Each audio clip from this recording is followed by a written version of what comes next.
up, my friends, here on Kiss Wednesday? And what I have been doing is I've been putting reviews up of every Kiss album because all my reviews here have been taken down because of copyright BS. So now they're all up at BitChute.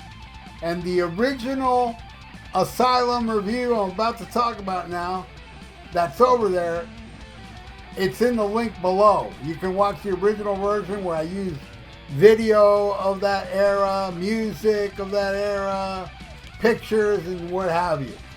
But I didn't watch it, so I'm giving you a review of it over a decade, because I did it over a decade ago, and I gotta tell you right now, before I get into, because I'm gonna rank all the songs, but I'm gonna let you know, at number one of my ranking of the songs on Asylum, on that original view on BitChute, I gave it a really crappy review, because I hated it back then, but there's a song on this album that's grown on me so much, now it's my favorite song off the album. Yep.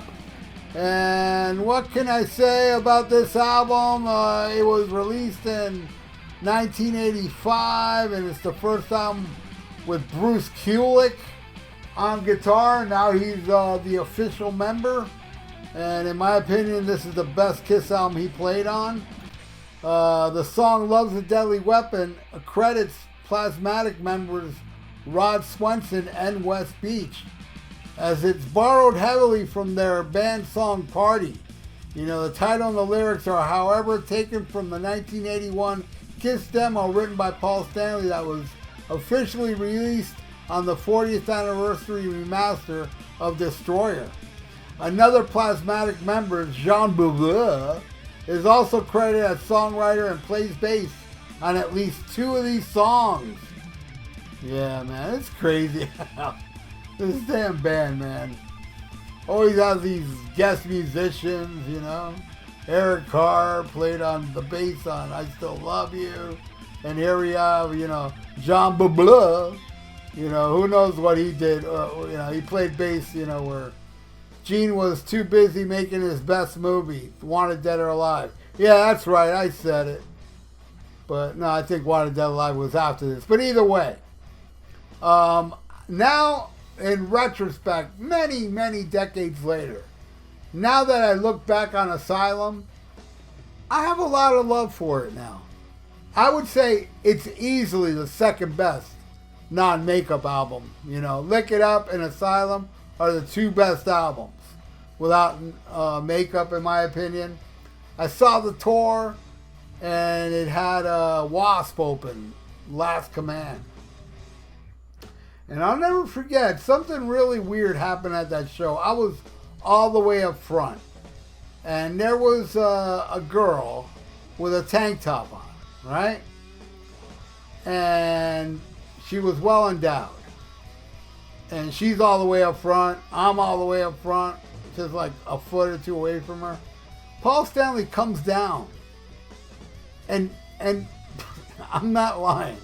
He comes down and pulls her top down, and he starts like putting her face in her tits. I swear I saw this. Crazy, right? You can't do that shit today. Oh man, the girl was, as what I remember, the girl loved it. As I recall, you know, I just found it shocking that shit happened. But it was a good show, the Asylum show, and you know, unfortunately, by the time I saw it, Any Way You Slice It was no longer on the set list. And I love that song, as you will see, as I rank this album, you know, from beginning to end. It was, I remember when it was new, I really, really disliked the videos I disliked Tears Are Falling so much. And then Who Wants to Be Lonely, I despise that damn song. Those two songs. Which, oddly enough, my guitar player Ryan, that's his favorite Kiss song. And Eric Jordan, RMCP, he's a podcaster, podcasting body. I believe this is his favorite song too. telling you, man, I know some really wacky people. Anyway, it's cool that they like those songs. I got no problem with it. Now I'm going to rank them. They're 10 songs in all. And at number 10, the worst song off this album, hands down. I don't like the song. I like Tears Are Falling, Who Wants to Be Lonely more than Radar for Love. The worst song on here. Totally disposable garbage. All right, number 9. And number 9 is worse than Who Wants to Be Lonely and Tears Are Falling. Trial by Fire. I want to live my life, oh yeah. I was listening to this today. I'm like, yeah.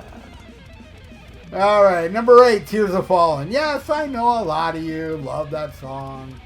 I hate that song. I mean, I hate that damn song. Hate it. All the way down there at number 8. Number 7, Who Wants to Be Lonely? And the only reason I will put Who Wants to Be Lonely above Tears Are Falling is because Who Wants to Be Lonely has this little part in the middle where it goes, I love that part. I wish that part was in a better damn song, because this song sucks with such a little killer little middle section that I loved. All right, at number 6. All right, now we're getting to the songs I like. I like these songs, all right? Number 6, I'm Alive. Yeah, it's pretty cheesy, but I like it. It's heavy metal Kiss of the time. Contrived but cool. It's, to me, see, here's the thing. It is contrived, but man, I still feel Revenge is the most contrived. You know, oh look, now we're tough. And, you know, I just don't buy it. Plus, I didn't like the album. Unholy was great, but I didn't like the album. And I didn't like how they changed their look, like they're tough now, and then they call their album Revenge. Revenge about what? Revenge about people laughing at you in those Asylum costumes? Because yes, there are a lot of people that don't like Asylum, because this is where they look their goofiest. But I love the music of it, all right? And you know what?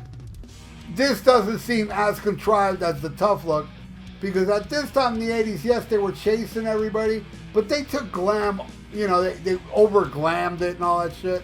Where Revenge, it seems so, like, calculated and precise, like, oh, Gene, you're going to grow facial hair.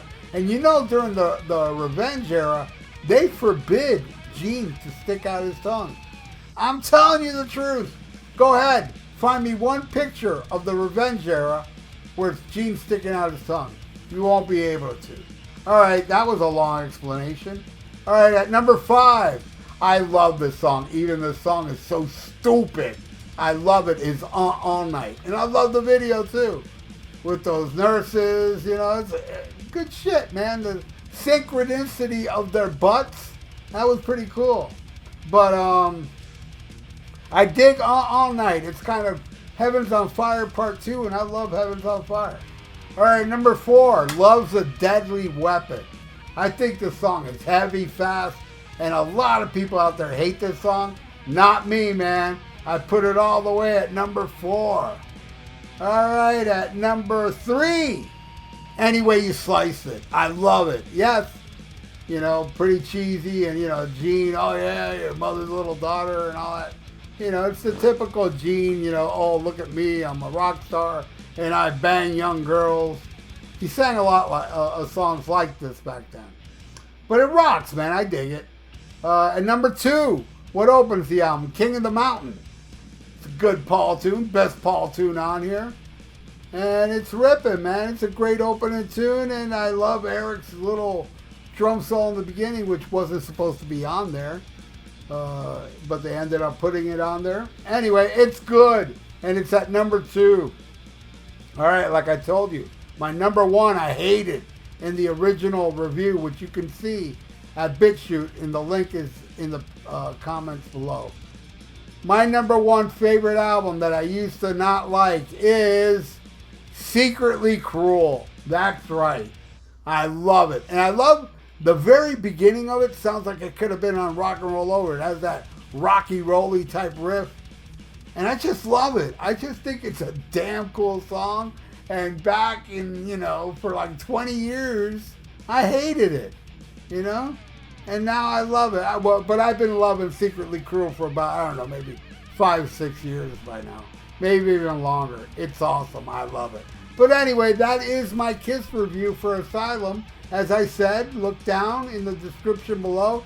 Click that link and you can see the original version with the music and the videos and the pictures and so on. And see how I bash Secretly Cruel. Anyway, thank you all for watching. Please subscribe to my channel if you haven't and ring that little notification bell. And please like the video. It's good for the YouTube algorithms. And subscribe to my channel. Did I say that? If I didn't, then let me say it now. Please subscribe to my channel. I really would appreciate it. And I would also appreciate if you stay frosty and you listen to Black Sabbath and smack 'em a gob.